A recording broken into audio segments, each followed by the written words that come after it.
few different places.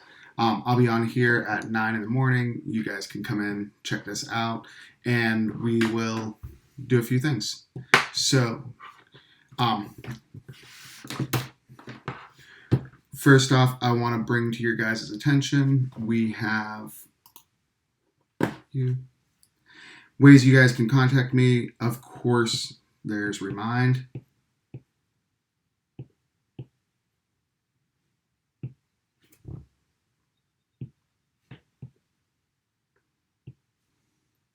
The message went out about Remind yesterday.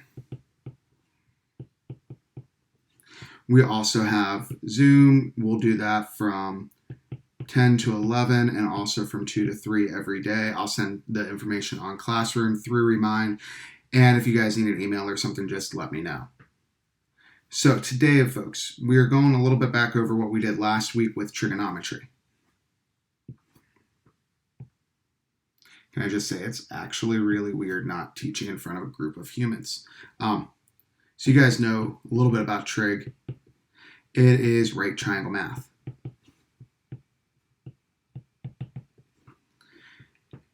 You want to make sure that you have a lovely right triangle whenever you're dealing with this. It needs to have a little right angle thing in the corner. We will have a theta. That's this guy. Theta is the circle with a little swish in the middle. We call that theta. And we're going to use that anytime we talk about an angle.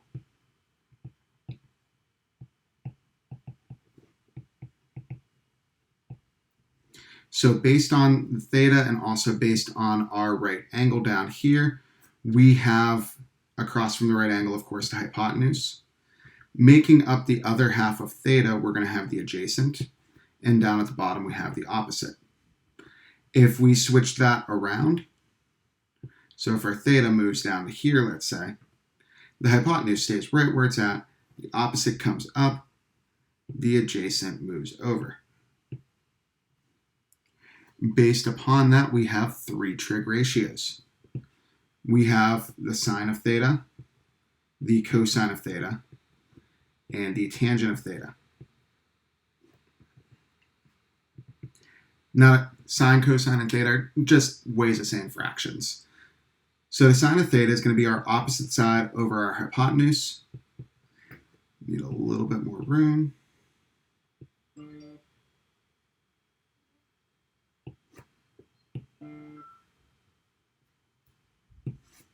The cosine of theta is the adjacent over the hypotenuse. And the tangent is the opposite over the adjacent. All right, so a quick couple of examples on how this is going to work in a triangle.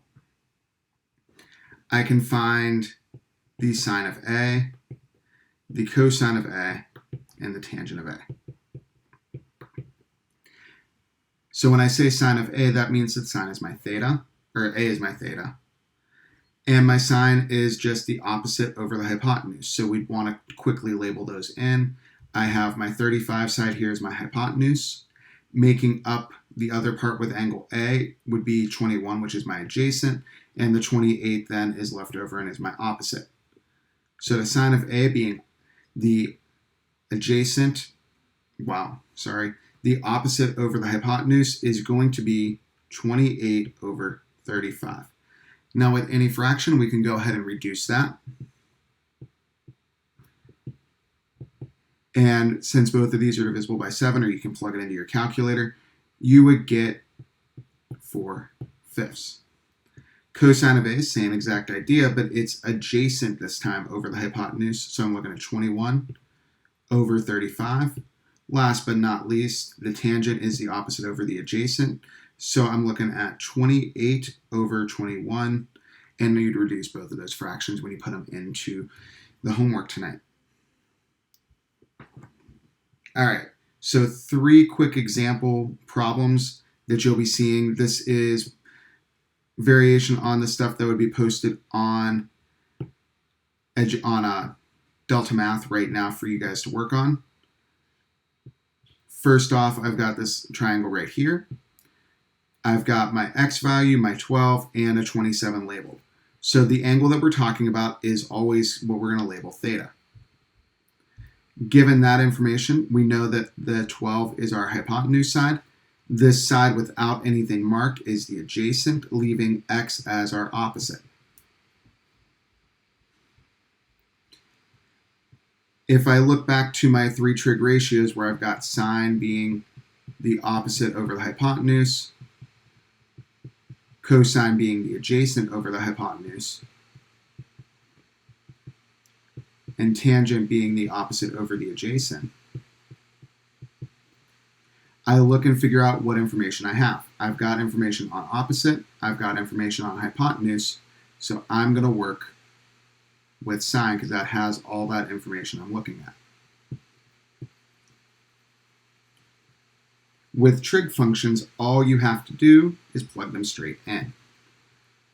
So I'm going to plug my 27 in for my theta, so that's going to be sine of 27, and that's going to equal the opposite over the hypotenuse, so in this case x over 12. To solve this equation, not too terribly difficult. This is like a one-step equation from back in Algebra 1, where if you say had 3 equals x over 5, something simple like that, I would go ahead and multiply both sides by 5. That cancels out my denominator here, and it gives me 15 equals x. So I'm going to do the same principle over here, multiply both sides by 12, and get 12 sine of 27, and that equals my x value. Now you can take that and just simply plug it directly into your trig function. Round down here. I need to drag in Desmos real quick. So if you guys have not been using Desmos yet, it's going to be something you're going to want to get onto today and see how that works for you.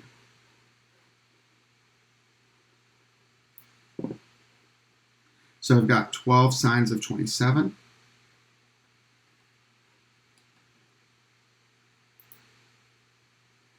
You're going to make it all the way down. So I'm going to do that the exact same way. So I'm going to go 12. I've got sine here, 27, and this is my answer, 5.4. Now, Delta Math tells you that you should plug that in with rounded to the tenths place, so that's 1 decimal, so just 5.4 is going to be a perfectly acceptable answer. Hopefully that makes a bit of sense.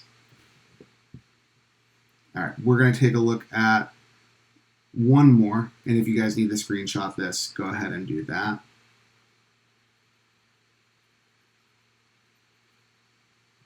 But we'll look down at this second problem. I do have a third.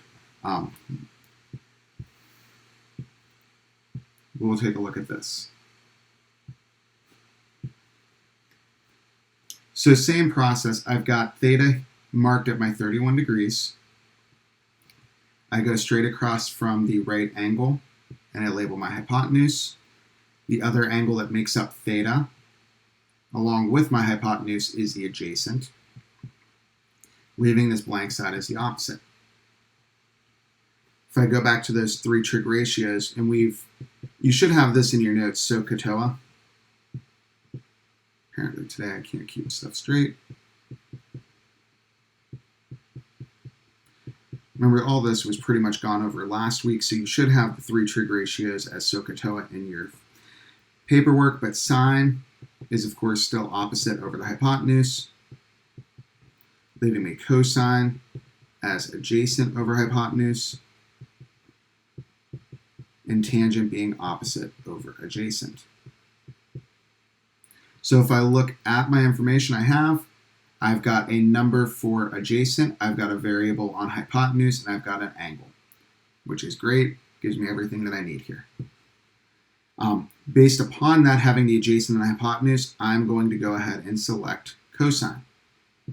So I'll get rid of tangent down here just to clear up some space. And we just plug stuff in.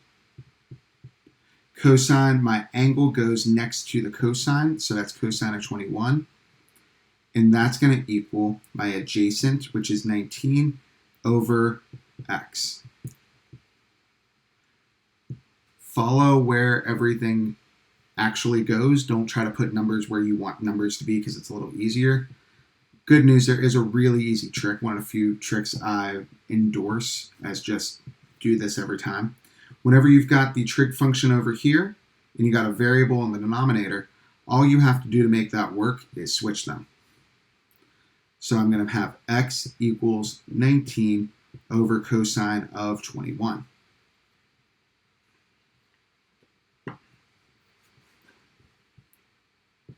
Once again, we go straight into Desmos. And I can set up a fraction by using the fraction button, which is on the right-hand side. And I would do that, do 19 in the numerator. It's going to give you this little arrow. Don't worry about that. Cosine of 21. Got out of the cosine. Need to be in that parenthesis for the cosine. Cosine of 21 and 20.35. That'll round up to 20.4.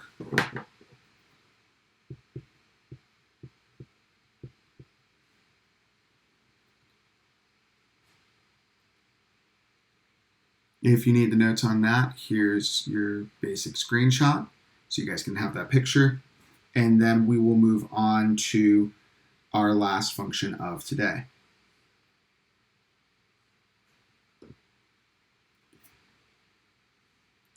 Now I'm going to show you guys this two ways. The quick way, if you notice and remember from when we talked about the special triangles, this is a 45, 45, 90. Given that, it's an isosceles triangle, which means I can just go straight here and say that these two legs are congruent. So this is also 14. So pay attention for that simple stuff that you guys know. The triangle properties stay around. To show the trig side of it in case you get stuck or in case you're just doing a problem like this without the 45-degree angle, you're going to be setting this up with theta being our labeled side. So that would be here, which the hypotenuse is blank this time. This is going to be our adjacent labeled and the opposite here. Hey, guess what? It's tangent. So this is what a tangent situation would look like. So tangent of 45, and that's going to equal x over 14. Solve out simply like we did the first problem, multiplying both sides by the denominator. And you get 14 tangents of 45 equals x.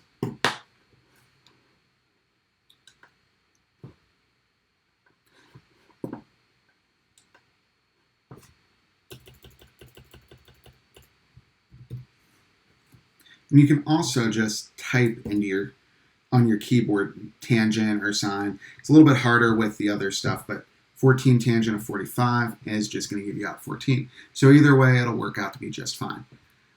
So quick reminder, I'll be posting the link to Zoom at about probably 9:55. I'll have another link up at about 1:55 for the 10 o'clock and 2 o'clock office hours. All right. Thank you so much. Have a good day.